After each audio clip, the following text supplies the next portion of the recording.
Get ready to find your recipe for a successful real estate lifestyle from America's top expert here at Greenlight REI with your host, Lance Edwards. Hello, this is Ayan Murtaza with Greenlight REI, and I want to welcome you to the inaugural podcast with Lance Edwards. We're really excited about bringing you the recipe for a successful real estate lifestyle through these podcasts with the nation's experts. With this inaugural session, we thought it would be a good idea for you to get to know our host and Small Apartments Authority, Lance Edwards. Lance has done some phenomenal things with real estate. And even more important, he's really great at teaching and making the process simple and certain for everyday people like him. Welcome, Lance. Well, Ayan, thank you so much. I'm so excited about this inaugural podcast and really excited to have the interview today. So thank you. Thank you, Lance. And a little bit about Mr. Edwards. Lance Edwards is the #1 best-selling author of How to Make Big Money in Small Apartments. He's been involved with apartments since 2002. His first real estate deal was a small apartment, a fourplex he bought nothing down. He's done deals ranging from 3 units to nearly 300 units. He started part-time while working a demanding corporate job and within 3 years retired from corporate America, thanks to small apartments. He's been teaching and coaching apartments since 2007. And he said the largest deal he's done with students is at 11 million flip with 2 students. At the end of the interview, Lance is going to give you his best-selling book for free. And with that, I want to get to the first question. Most people start, Lance, with single family. Why did you start with small apartments? You know, Ayan, it's by accident. And my very first training, if you go back to my story, go back to 2002, I had a young family, I had a full-time corporate job, like I imagine many people listening to watching this podcast is, I was looking for an additional income stream. And I discovered real estate investing, and I first got introduced to single family. And the very first course I ever took was a 8-week teleseminar called How to Buy Houses Nothing Down. And so I got started with houses, at least in my training, but my first instructor said something to me, changed the course of my life. He said, you know, Lance, I made a lot of money doing houses, but I came to realize that to meet my financial goals, I needed to shift to multifamily. Multifamily provided, you know, bigger numbers in a shorter time period. And that made all the sense in the world to me. So when I came out of this training on how to do houses, I came out looking to do small apartments. And the very first deal I bought was a fourplex, nothing down. Got 100% seller financing from Miss Manson. She actually lived in Hawaii, did the deal over the phone. And that was my start. So, and for a lot of other reasons I now teach, you know, there's so many advantages of small apartments. First of all, there's lots of them. There's less competition. They give you much better cash flow than single family. And you can buy them with no bank qualifying. You can buy them with nothing down. That's how I did it on my first deal, just fumbling around, trying to figure it out. And when you're buying them for cash flow, which is what it's all about, getting the cash flow, apartments are made to cash flow, whereas houses really are not. Because apartments are called income producing properties. They're designed for income. They have a shared roof and they got shared walls, and the price per door you're going to pay on an apartment is so much better than a rental house. So, you know, for those reasons and many more we could go about. I got started in apartments by accident. I've stuck with it ever since, and that's become our niche. And the other thing I would say, the thing about small apartments, when I tell everyone, it's a great place to start. I want you to start small, but you don't have to stay small. You're going to start small and then go to mid-size and large, because what I teach in small applies equally to mid-size and large. It's just extra zeros on your checks. So I wanted to ask you about competition. Why is there less competition, and why don't more people do apartments? Well, that's a great question. That's really the root of it. And here's what I discovered from my own experience and from teaching tens of thousands over the years now. There is little competition in apartments, certainly in comparison to some of the other spaces, for example, maybe single family, well, certainly in comparison to single family. And the reason there is such little competition is because there are 3 myths or limiting beliefs that people have about small apartments, and they're false. And because of these false myths they have in the back of their mind, people are disqualifying themselves right now from even getting started, and it's a shame. So let me quickly dispel the 3 limiting beliefs. First limiting belief or myth that people have, they think, well, don't I need to graduate from single family into multifamily? Don't I need to go do a few house deals first?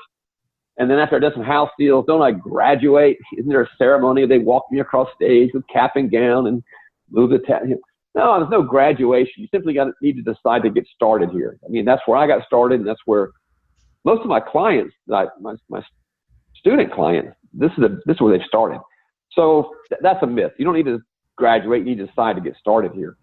The second myth or limiting belief that people have, they think, well, if I'm going to get in apartments, I have to have a lot of cash and a lot of credit, which is a reasonable question because people look at these larger apartment buildings. These are bigger ticket items. And they think, well, I don't have the financial means to do a property like this. Well, here's the thing, is that when we buy these properties, we're not buying them using our own personal financial resources. We're using other people's money, other people's resources.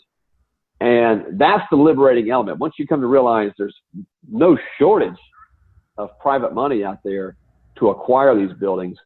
And so that whole myth or limiting belief about needing cash or credit, just dispel that. We don't use it. And the third limiting belief that keeps people out and keeps competition so low is people think, well, I don't want to deal with tenants and toilets. Well, guess what? Neither do I. If I was dealing with tenants and toilets, I'd been out a long time ago. So the way you avoid dealing with tenants and toilets is you hire professional management companies. And the worst mistake anyone can make would be to start self-managing their buildings because you'll be out within 6 months. You'll be burned out. So we hire professional management companies, and because these apartment buildings throw off so much revenue, so much cash flow, we can afford to hire good management companies so you can actually have a life and really spend your time doing more deals. So it's those 3 limiting beliefs that's what's keeping people out of the game here. In your book, you emphasize that in real estate, we are just in the marketing business. What do you mean by that? Well, any business, certainly our real estate business, anybody that's is in their own business, we are not in the real estate business. We are in the marketing business. And what I mean by that, if our phone's not ringing with leads, we don't have a business, we have a hobby. And so our business is incredibly simple. We're always marketing for 2 things, deals and dollars. And what I mean by that, on one hand, we're marketing for the deals. I'm looking to find motivated sellers, people who sell me their apartment building on good price or good terms. And then on the other hand, I'm marketing for dollars. And by dollars, I mean, if I want to sell this apartment building or flip this apartment contract, I'm looking for a buyer. That's the dollars. If I want to keep this building, if I want to keep this deal, then finding the dollars means looking for a private investor who's going to loan me the money to buy this apartment building. So at the end of the day, we find deals, we find dollars, and we match make. Because the simplest terms, we are simply matchmakers. And really, when I tell people, the sooner you can really wrap your brain around this notion of us being matchmakers, the sooner you come to realize that this business has nothing to do with your personal deal, your personal dollars, has nothing to do with your financial statement, your credit report. This is all about your ability to follow a system to find deals and find dollars and bring it together. And that becomes liberating once that switch is really made in people's minds. You say the analysis is based on the numbers. What does that mean? In multifamily and in any kind of commercial space, our analysis is all based upon the income. These are income producing properties, and the value of an income producing property is based upon, it's called the net operating income, the NOI. And so we're evaluating small apartment deals all over the country based upon the numbers, based upon the math. We flip apartment buildings all over the country, sight unseen, getting 5-figure checks. And they're sight unseen. We never look at the building because all I need to see, I don't need to see the building, I need to see the math. And it's very simple math. We collect some rent information and some expense information, and we determine what market value is and how to make our offers. But one of the other things that attracted me in the multifamily was the fact that it was based upon math. It's very predictable. On the back of an envelope, I can calculate and make you an offer. In comparison to single family, it's based upon comps. It's just a different methodology. It's more subjective. I'm an analytical by nature. I like the predictability, the certainty, and I was just driven to the simple math of it, so we can make offers sight unseen and flip these properties sight unseen. How can you make money with small apartments, Lance? Well, there are three primary ways, and I say three primary in all great ways. The first way, I was just kind of alluding to it a moment ago, is one way you're going to profit with apartments is you're going to wholesale them. Now, this is called wholesaling. This is the process. If you're not familiar with wholesaling, we put a property under contract with me as the buyer, and the buyer is Lance Edwards or Assigns. And those two words, or assigns, gives me the right to assign my contract to another buyer who will pay me what's called an assignment fee. And so I'll put properties under contract, and I will sell my contract to another buyer, and then they go to the closing table and they end up taking title to that apartment building. I never take title in a wholesale transaction. I never put up any money, but I do collect a hefty assignment fee, and those range from $10,000 to $50,000 or more on these buildings. And that's the way you generate quick cash, is wholesaling or flipping contracts. The second way you make money with apartments is, of course, buying and holding on to these buildings and getting your passive income, your mailbox money, as I call it. You buy a building using other people's money, you put a management company in place, set it and forget it, and you get monthly checks. And that's your mailbox money. Everybody's familiar with that. Then the third way you make money with these apartment buildings is through something called forced appreciation. And that means when you own an apartment building, because the value of an apartment building is based upon the income, the net operating income, well, anything we can do to raise the net operating income raises the value of these buildings. I mean, substantially, 6 and 7 figures. So to raise the income of a building, you raise the rent or you raise the occupancy, and that predictably and automatically causes the value to go up. Well, now you've got extra equity in your building. That means you have choices. You could either sell the building and take all that cash, or you could refinance the building, take out that cash, and use that cash as down payment to buy another building and do it all over again. And forced appreciation is how people get wealthy very, very quickly. You start playing around the math, within 3 to 4 moves, you can get $1 million equity on apartment buildings. So you wholesale them, you buy and hold them for cash flow, and you own them for forced appreciation and equity gains. And here's the beautiful part. You can do all three simultaneously. And the strategy I teach is this: flip one, hold one. Tell people, go flip apartment contracts, get chunks of cash coming in, use it to pay your bills today. You can actually use that to replace your job income. And then along the way, I want you to add doors to your portfolio over time until you've got enough doors and enough mailbox money coming in. Then you don't need a wholesale anymore if you don't want to. It's just, you have total options with apartment buildings. For someone who's doing houses now, what do you say to them? I said, if you're doing houses now, then you definitely want to add small apartments. If you have an active business, either wholesaling, then you add apartment buildings, small apartment buildings, be wholesaling those. If you're buying houses as rentals, I want you to check out small apartments. You get more cash flow for the same effort. I mean, the way to think of it is you could either own 10 rental houses or own one 10-unit apartment building. Well, of course, it's simpler and easier to do one transaction than do 10. And frankly, you spend more on the 10-unit than you would on the 10 houses. So, add small apartment buildings. And I also would say, if you're a rehabber, if you're someone who buys ugly houses, puts money, fixes them up and flips them, definitely check out small apartment buildings, because you have resources and the means in place right now to, instead of rehabbing a single house, rehab a 5 or 10 or 15 unit apartment building and get six-figure returns from the forced appreciation. That's great information. And another question I had for you is, how much can you make from wholesaling? You know, here's what I tell people. The real answer is there's no formula to determine your wholesale fee. But the expectation you should have is no less than $10,000 on a duplex, you know, upwards to, you know, six figures. I have one student at $105,000 on wholesaling a 12-unit building. He lives in Canada. Gilbert Meyer, he put a property in Tampa, 12 units under contract, and he wholesaled it, made $105,000.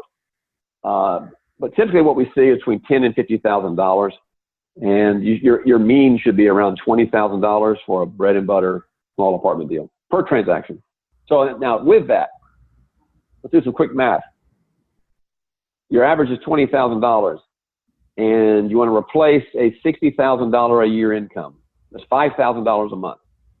To replace a $60,000 a year job, then that means you basically need to flip 3 apartment buildings per year at $20,000 each. That's why I say you can replace your job income on a part-time basis by wholesaling these things, and that's why I urge everyone just get the first deal done and get the process started. And then how much can you make on rehabs? Rehabs are 6 figures and up because, and of course it depends how many doors you have, and it depends upon how distressed the property was when you acquire it. But let me give everyone some simple ratios, because this is the way the math works. If you raise the rent just $10 on an apartment building, $10, you've raised the value $1,200 per door. So if you have a 10-unit apartment building and you raise the rent $10, you've raised $1,200 per door times 10 doors, $12,000. I raised the rent $10. If you raise the occupancy on average 2%, you raise the value another $1,200 per door, and on that 10 unit, it'd be another $12,000. So on that same 10 unit, if you raise the rent $10, you raise the occupancy 2%, that means you've created $24,000 of net worth for yourself predictably. Commercial appraiser will give you the new number. So that's $10 rent increases, that's 2% occupancy increases. Imagine raising the rents $20, $30. Imagine raising the occupancy, not 2%, but 10%, 12%, 14%. So this very quickly gets into 6-figure and 7-figure forced appreciation plays. And that's how people are quickly changing their net worth situation, is through these simple operational moves. I wanted to ask you about deals. How do you find the deals? You know, there's three primary methods, Jan, that we use. One that most people are familiar with is websites. The second is brokers. The third is direct mail. And let me explain these. So websites, there's no shortage of websites of, you know, apartments for sale. Very common one, probably most people listening are familiar with this one, loopnet.com. You go on there, you find properties for sale, apartments for sale all over the country. I think it even covers Canada. Another website is the old-fashioned MLS, multiple listing service. Now, people think of MLS, they think of houses for sale. Now, MLS is primarily houses, but it's not exclusively houses. People don't realize you can find lots of small apartment buildings on MLS, and you need to be looking on MLS, because many times my students find properties there that were not listed anywhere else. So MLS, that's part of the website. The second way you generate deal flow is through brokers. Now, brokers includes both residential realtors and commercial brokers. We talk about small apartments, but you find brokers on the websites that have the properties for sale. But one thing I want everybody to realize, a broker does not put everything they have for sale on a website. They often keep their best deals to themselves. It's called their pocket listing. They keep it in their pocket. And so they save the pocket listings for people they have a relationship with. And so you want to have a relationship with brokers. In the book, we talk about how to get a relationship with a broker. It's done over the phone, saying the right things. It's straightforward. As long as you follow the process, it's straightforward. Matter of fact, I had an 18-year-old student who used my script and called brokers. He got a deal off the script that he and his dad ended up flipping. Wholesaling, made $30,000. So, but you just got to call brokers, and you just got to ask very good questions and demonstrate you know what you're talking about. Now, the third way you create deal flow, and I'll tell you, this is the secret weapon I'm going to share with you right now. Everyone should write this down, because this, if you want to get access to off-market deals, which are not listed, if you want to get access to seller finance deals where the seller will be the bank, and you want to get access to deals where you negotiate the down payment, you negotiate the interest rate, you can buy them with no personal guarantee. If that's of interest to you, which everybody should be nodding their head up and down right now, then the best source of deal flow is direct mail. And this is how I got my start.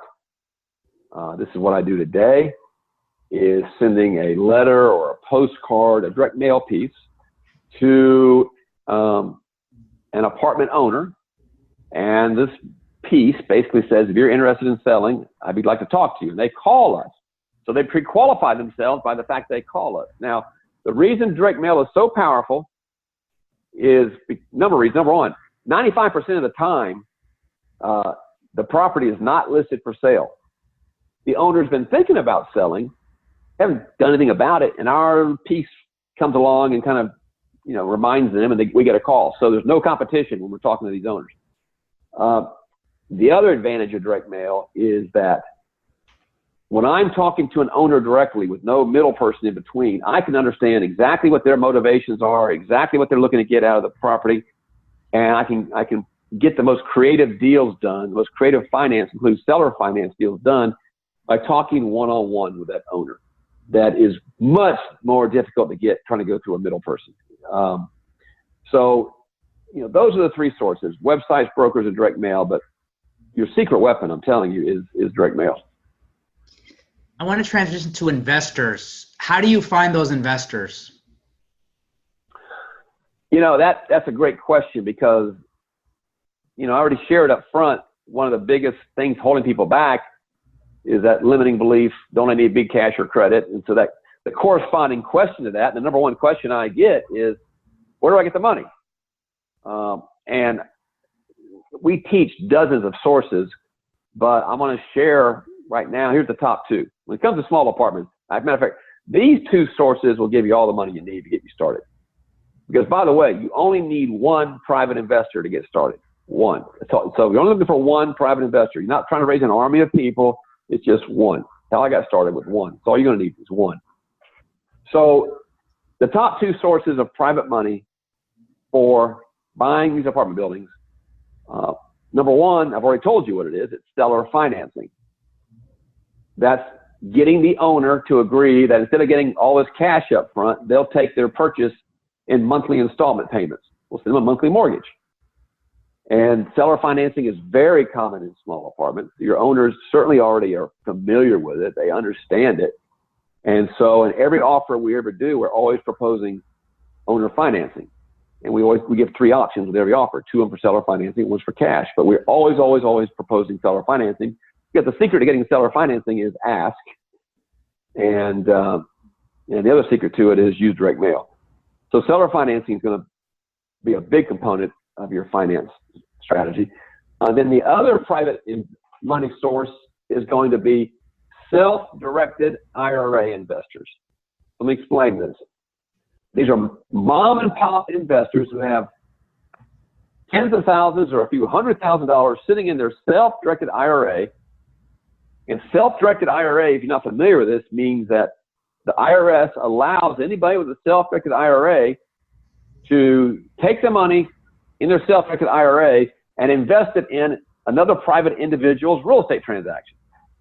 So, Jan, you with your self-directed IRA, you could loan me $50,000 to go buy a fourplex, down payment on a fourplex or a 10plex.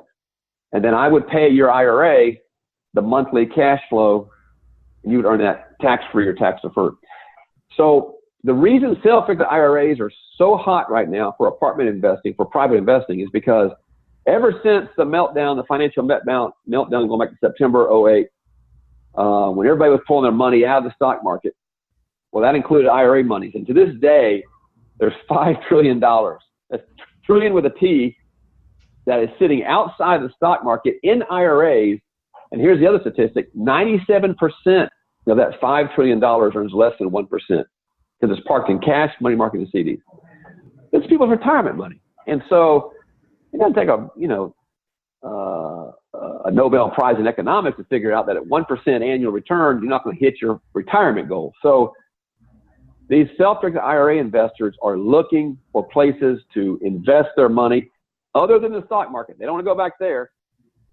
And they're looking for our private real estate deals. And so I tell people, if you want to get access to the private money, you need to be hanging out at your real estate club meetings, because the IRA, self-directed IRA lenders are there looking for deals to invest in. And you need to be networking at the IRA custodial mixers. They have all these IRAs are held in third-party custodial companies, companies like Quest IRA, Mid-Atlantic, Equity Trust. You need to get to these mixers and be also networking, because your money's in that room. Again, you only need one person. The other question I had for you is, how do you find the buyers? The buyers, and now when we're wholesaling, I will share with you that when it comes to wholesaling small apartment buildings, the single largest buying group of small apartments is single-family landlords. These are people, mom and pop individuals. Perhaps they own 3 or 4 rental houses. They've been self-managing for a number of years, and they've gotten burned out from self-managing, and they want to, quote, move up into small apartments. And so when we're looking to wholesale our small apartment buildings, to sell those contracts, our main target is single-family landlords. Well, how do you get access to single-family landlords? Back to the real estate clubs, because single-family landlords congregate once per month, or at the real estate clubs. And so you need to be advertising at those local real estate clubs. You can also advertise at the real estate auctions, but I'm telling you, real estate clubs will find you all the buyers you need. You also find them in those IRA mixers as well. So the same place I'm recommending you go to network to find your private money is the same place I want you networking to find your buyers. So now you're covered. Whether you want to wholesale or buy and hold, we found your dollar sources: IRA mixers and real estate clubs. Lance, in your book titled How to Make Big Money in Small Apartments, I wanted to ask you, what are small apartments? Yeah, these are 2 to 30 unit buildings. The 2 to 4 realm, the duplexes, triplexes, and fourplexes, which is actually the residential sector of it. And then 5 units and above is commercial, but it's 2 to 30 unit buildings, little bread and butter buildings. And why go small? What's that? Sorry, say it again, Ayan. And then why go small? Why go small? Well, I want you to start small. And here's why. The book is How to Make Big Money in Small Apartments. That's your starting point, because we've all been conditioned so much, whether it's the TV shows or coming up, that there's this bias that somehow we need to start with single family, right? And so we've got to think in terms of starting something a little bit bigger. And it's far easier for someone to think in terms of starting with a 5-plex or a 4-plex than it is with a 100-unit apartment building. I couldn't possibly do 100 units. Well, I'm not asking you to do that. I'm asking you to start small. Now, here's what happened. From every successful student I've interviewed, it's unanimous. This is what happened. So they closed their first small apartment deal. And by the way, the first deal is going to be the critical one. It's going to be the scary one, only because we weren't taught this stuff in school. My first deal was terrified the whole time, totally new to me. Yet, once I had that first deal done, it was like a rocket ship. I did 50 deals over the next 2.5 years, because the confidence, it's like a switch went off. And when I walked out of closing, the exact same phenomenon happens to all of my students when they walk out of their first closing. What happens is this little voice in our brain says, hey, this stuff works, and it works for us. let's go do bigger deals. And so small is just your starting point. You start there, get your confidence, and you'll automatically move in bigger and bigger chunks. It's just a natural part of the process. So you're going to start small and scale up. Also in the book, Lance, you place a special emphasis on mindset. Can you explain what you mean by that? Yeah, you got a few hours. This is, next to real estate, this is my favorite topic because mindset is related to what I was just talking about starting small and scaling up. It's these limiting beliefs that each of us have. And what I mean by mindset is the one thing that stands between each of us and our grandest ambitions and desires is fear. That's a little 4-letter word, fear. And so mindset is the ability to take action despite fear. Mindset is the ability to take action despite the fact I don't feel like taking action right now or today. So I learned this. I was fortunate because many people don't realize this is what's holding them back. It's not lack of knowledge that's the real constraint. What it is the head game, the self-talk.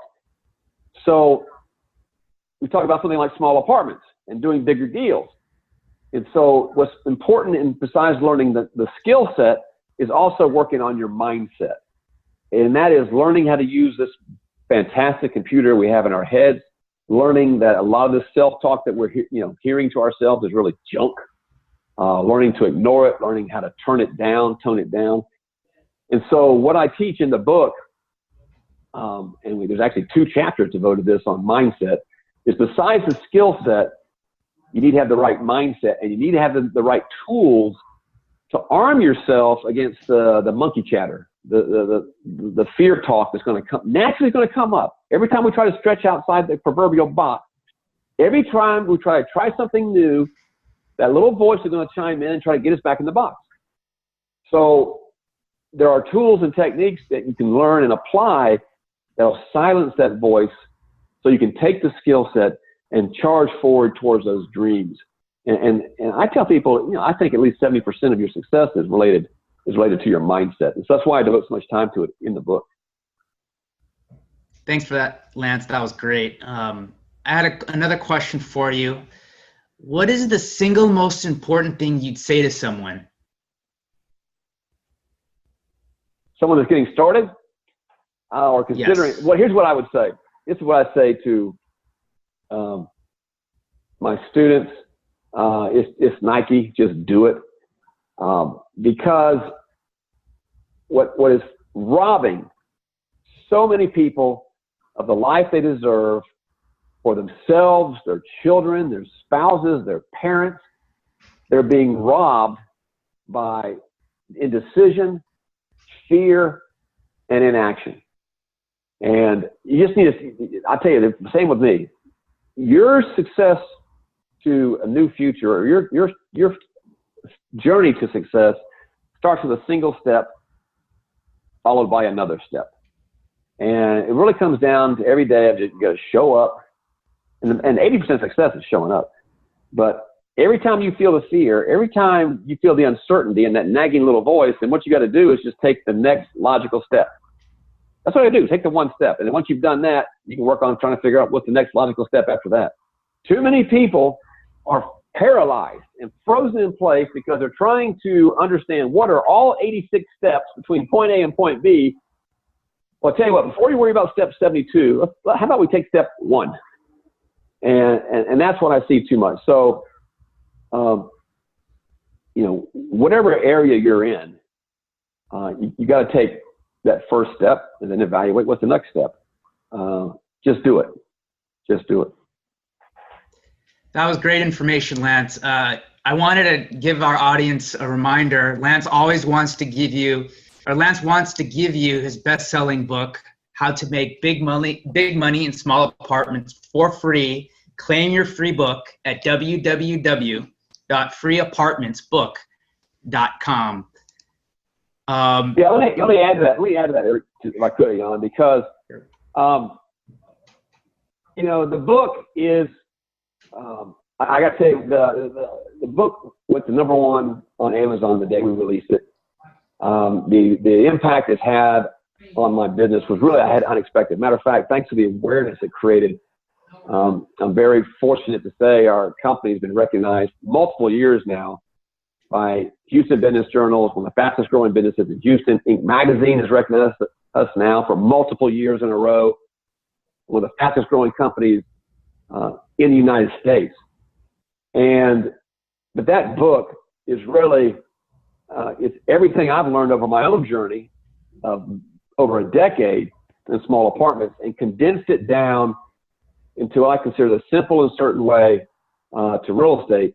And it covers all the skill set, all the things we've been talking about in detail in that book. And so I make it available to you for free. The only thing I ask is you cover the shipping and handling. It's like $6 and something. And it's literally this is the book. We're going to physically send you the book. It sells on Amazon for $15 every day.